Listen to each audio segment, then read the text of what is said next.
Hello everybody and welcome back to From the Desk of Studio Ultra. Today I'm going to be reviewing the 2013 Hero Factory set Furno XL from LEGO, so let's do this.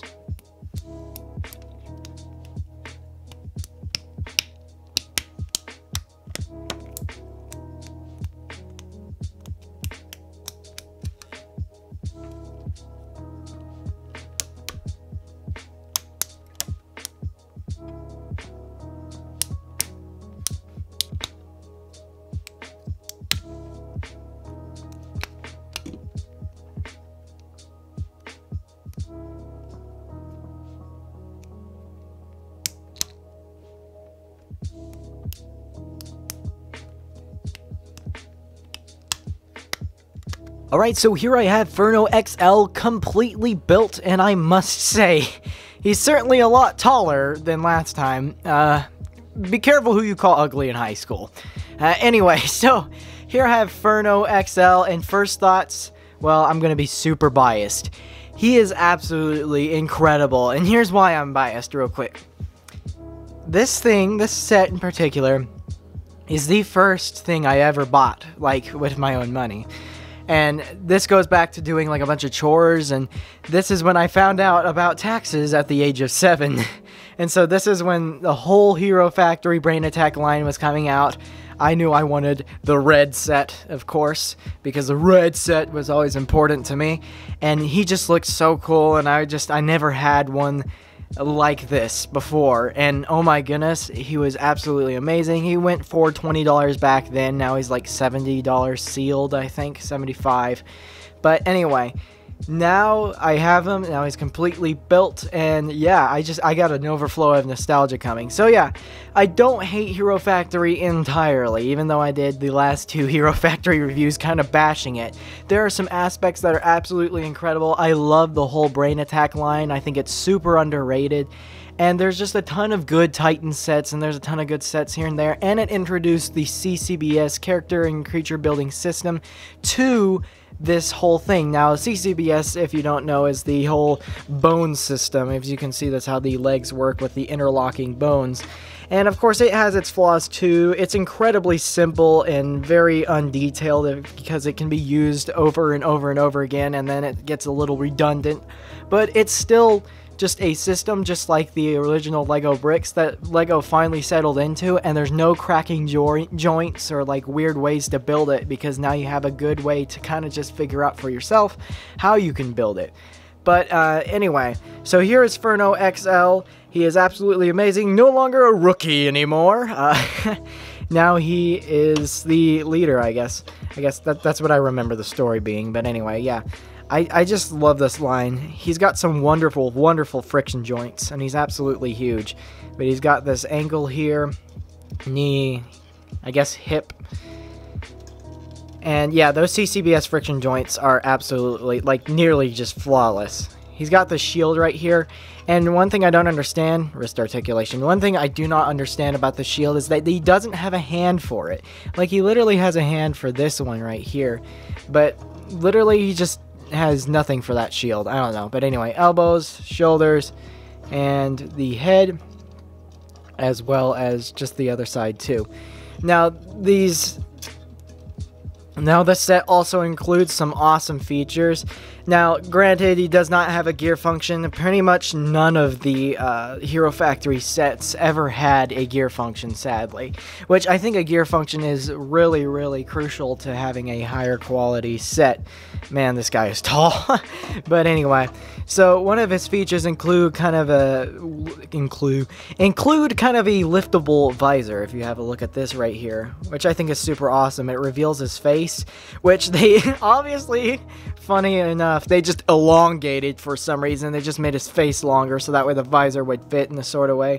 So it looks very awkward without the visor, but there's a reason why the visor's there. I think it's a cool feature anyway, and they gave every single figure this visor, which I think is super awesome, and it had different styles and things. It's also got this, he's also got this chest piece right here, which is really, really neat. It has these kind of 4 claw-like things coming out.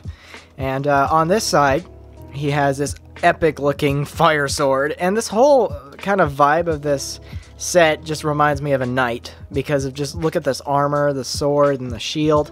Also look at the shield. That's really, really cool. It's got fire, and it's got the Hero Factory logo on it. As well as you have a code on the back of the Hero Factory logo on his chest. So that way you can access points for the game that was online at the time. I wish LEGO would keep, or at least somebody would archive like every single, I'm pretty sure there is, and let me know in the comments below if there is a website archiving all the old LEGO games that have been discontinued, because they were only promotional and temporary, and you only got to play them for a very short time, and I think it's real sad that you can't really play them again, especially since it's just a computer game. Like, you should be able to play it again. But yeah, back to the set. Overall, he's super tall. He's really, really cool. This is not the original cape. I got this. I've lost the cape over time, and I have pieces of this set that I've lost that I had to buy to just complete him again. And as you can tell, it's very crudely cut out black sheet that I didn't use anymore. And so that's what I'm gonna be using for this set right here. And yeah, and that kind of just helps complete the whole look, the whole part of him looking tall. I think the cape looks absolutely epic. I kind of love these things kind of going on down here. It kind of fills things out, fills some gaps. However, when it comes to CCBS, you kind of got huge bone exposing gaps on the back because the armor only goes like halfway. So you are going to have that difficulty going on. Alright, so let's have a look at the instructions. So here is the Furno XL instructions booklet, or well, I don't even know if it's a booklet anymore. It's so big. And this, once again, brings a wave of nostalgia. Got that Hero Factory, I'm going to call it cerebellumite, because they just had brain bugs, I don't know. But this just brings back memories. Oh man, I love it. I love it a lot. And it's really well done, too. You can just have a look at that artwork. I love how LEGO kind of tells a story in pictures and doesn't force it down with like any kind of narrative narration. That is, narrative narration. Here's the CCBS kind of guide of sorting things out. Also remember that you can kind of faintly see the brain bug or cerebellumite in the corner. If we go a few pages forward, we have the game, which was a mobile app. Oh goodness, I knocked him over. We have the game, which, you know, you have the code you can access and get 1,000 game points every single time you got a set. It was not only a mobile game, but it was a computer game as well. And I remember actually playing the computer game and having a custom character with like multiple different parts, and I think it was super awesome. I remember playing this game. As well as the combiner models, I do remember that as well with Pyrox, I believe that's his name, and Furno. I had pretty much nearly all the Brain Attack sets. Well, I mainly had the villain sets of Brain Attack because I just loved the little brain bugs or cerebellum. I keep saying that over and over. But here's the villain sets. They look really, really cool. I did review Ogrim very recently, and it's actually surprising how simple these actually are. Like, Ogrim compared to Furno XL, there's no comparison. Furno is definitely better. As for this was the mobile app that was augmented reality. I just kind of changed it to where it puts a brain bug on top of your face, made your eyes red, I think, and I think that was really, really, really cool because I actually did this. So I'm so glad that I was actually able to do this kind of stuff. This was kind of my generation that day. And then here's Lego Club with Max and the screaming child on the back as always. But anyway, back to Furno. Oh goodness, what are the point of the friction joints if you're not gonna stand, buddy?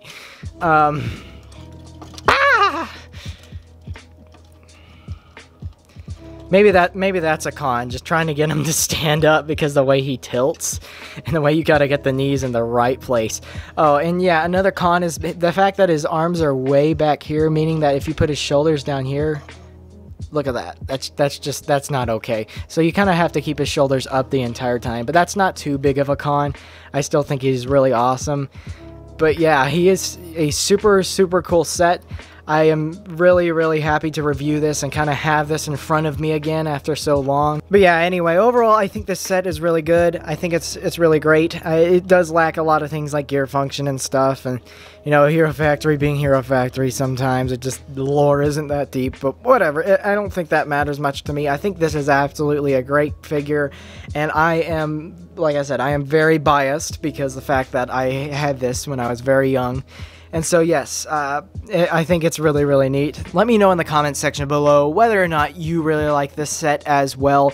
I think it's really cool. Also, let me know in the comments down below what other stuff you want me to review, whether it be Hero Factory or Bionicle or whatever. Just let me know in the comments section below, and maybe I'll go and review it someday. But yes, guys, thank you so much for watching. I hope you enjoyed this video and review. This figure was very awesome. I enjoyed all his little details and things. Lacks a gear function, but that's fine with me because he is a construction, an action figure, that is. But I think he's really neat, and I think he's really cool. But anyways, once again, I hope you enjoyed this video, and I hope you have a great day, and you will see me in the next video. Goodbye.